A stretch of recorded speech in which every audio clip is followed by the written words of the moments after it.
Hi, my dears. This is CBSE Grade 10 Money and Credit Economics lesson. In this lesson, this is the first session. In this, let us see what is money. Why money is accepted as a medium of exchange. We all know very well that during the November 2016, the currency notes of denomination of 500 and 1000 were declared invalid. And people were asked to surrender these notes to the bank in a specified period. And they were asked to receive the new notebooks, currency notes of 500 and 2000 and other currency notes. This was called demonetization. Okay, children, this was called demonetization. That means the old currencies is declared by the government as invalid and people were asked to surrender the old currencies.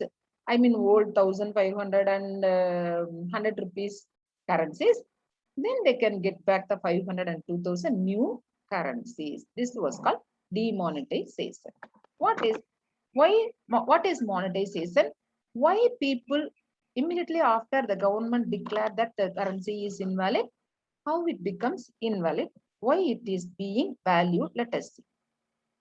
And after the demonetization, people were encouraged to digital transaction rather using the cash physically. People were encouraged to digital transactions like bank to bank transfer, using ATM cards, mobile phones, checks, credit cards, point of sale, swipe machines, etc. For what? To reduce the requirement of cash and to control corruption. So the digital transactions will control corruption. Okay, this is sources of information. That this one is not necessary, but it is given in your book.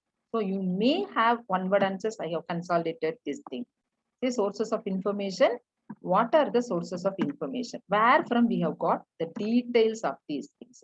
The details of rural debts, we have got it from NSSO, National Sample Survey Organization, and data of Grameen Bank is from newspaper reports and websites. Bank related statistics, we have got it from websites of RBI of India, www.rbai.org. Data of self-help groups, we got it from NABARD Bank. Okay. So www.nabad.org. This is for your one word answer purpose only, where from you have got this information. Now let us see why the money is being introduced. In the barter economy, people used exchanging the goods. Goods were exchanged for goods. There was no common medium of exchange. There was no common medium of exchange. Like what do we have? Currency. Okay, children. So what they have to do? If I have a pen with me, I wanted a book, which is with you. I have to give my pen and I have to get your book. The value of the both should be same, and you and me, both of us should have in need of, you should be in need of my thing, my pen, and I should be in need of your book. Then only we can exchange. Okay, children. This was called double coincidence of wants. Double coincidence of wants. Both of us wants. If you want my pen and I want your book only, we both can exchange. Otherwise, we cannot exchange. Okay. So the money eliminates this problem. Double coincidence of wants. Whatever I want, I can buy. If I have a common medium of exchange, whatever you want, you can buy if you have a common medium of exchange. So the people were in a position to find out a common medium of exchange, which value may be different. The value of pen may be different. The value of book may be different. Both the values cannot be the same. So we cannot exactly value the product, and also we have to be in need of each others. Okay. So the money eliminates double coincidence of wants. Okay, children. In the barter system, goods are directly exchanged without the use of money. Money eliminates the need for double coincidence of wants. Okay. Money is, before we use money, variety of objects were used as money. In early years, Indians used grains. See, even our 5 years back, even till now in the villages, people are coming with salt. They'll bring the pulla cart and they'll be carrying salt. They'll be telling that 1 liter of jover, if you give 4 liters of salt, they will give you. In the measurement will be there, will be like that. You cannot measure exactly the value of grains as well as the value of salt. Okay. So before the early days, Indians used grains and cattle as money. Thereafter, they used metallic coins like gold, silver in Chola period and all. We have seen that Cholas introduced Gupta period and all. They have introduced gold coins, children, gold, silver and copper coins. A phase which continued well into the last country. Now, the modern forms of money, the modern forms of currency include paper notes and coins. Okay, previously, when we were using the metallic coins like gold and silver, after even if like demonetization we have seen at the beginning, no, even if the government declared that this loses its currency value, the gold will have its own value. It will have its own value. Okay. I mean, I even in our period and all, our grandparents were, they have got their share of silver coins. When at the time of partition, they were given some few silver coins, which were used as a currency in those days. So we used those silver when the government declared that this is not a currency hereafter. After the demonetization, even after the demonetization, that silver and gold got its value.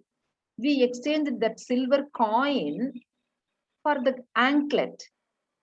Dear children, for all the silver ornaments we have exchanged. So what I'm trying to say is, apart from this currency value, these metallic coins has its own value. Metallic coins have its own value. Okay, but this money is not having. Now modern forms of currency includes paper notes and coins. No children, coins also aluminum coins. It does not has its own value. If once it is demonetized, if once it is declared by the government that it is invalid, it will not be valued. Mere paper, the currency becomes mere paper. It does not has its own value. Understand, children? So money earlier, precious metal. See, earlier money, precious metal, modern money, modern currency is paper. The modern currency is without any use of its own. Okay. Now, that is why the government used this method of the practice of demonetization to control corruption. Okay. And it is accepted as a medium of exchange. Money is accepted as a medium of exchange. Why money is accepted as a medium of exchange? Because it is authorized by the government. It is authorized by the government.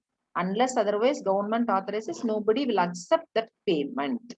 Because it is authorized by the government, Reserve Bank of India issues currency notes on behalf of central government in India. All the countries, their central bank will issue currencies. In India, RBI issues currency on behalf of the central government. No other individual or organization is allowed to issue the currency. If it is so, except RBI, nobody can issue currency. If it is so, everybody will have a printing machine. They will print whatever the currency they want. Then what the value the money will have, the currency? No. So RBI only can issue currency notes on behalf of the government. That too on behalf of the central government. No other individuals or organization is allowed to issue currency. Then the law legalizes the use of rupee. It is legalized. So nobody can refuse. If the currency is rupee is legalized to use as a medium of payment. That cannot be refused by any individual. No individual in India can legally refuse a payment made in rupees. See, children, if I am in a position to, if I give you 10,000 rupees, you cannot say that, no, ma'am, I cannot accept it. It is invalid. No, you have to accept because it is legalized. No Indians can refuse a payment made in rupees. That is called law legalizes. Hence, rupee is widely accepted as a medium of exchange. Okay, children. Why money is accepted as a medium of exchange? Previously, we had barter system. In that, we had many problems. We cannot store it. We need double coincidence of want. See, everybody comes grains. If I am, imagine me as a seller of pen. If everybody comes with grains, how many grains I can collect and store it? Where I can store it? So the problem of storage, double coincidence of wants, and the problem of exact value. These were the problems we faced in the barter economy, where the goods were exchanged for goods. To eliminate these problems, we have introduced money as a medium. I mean currency as a medium of exchange. Money is accepted as a medium of exchange because of three reasons. One thing, it's authorized by the government. No others, RBI issues the currency, and because of the central government, no other individual is authorized to issue currency. Law legalizes the use of rupee as a medium of payment. So no one can deny if you make a payment in rupee. Now have you got it, children? Why money is accepted as a medium of exchange? Okay, thank you. Let us stop this session with this. In the next session, let us see what is formal and informal sectors of credits. What are credits? Let us see.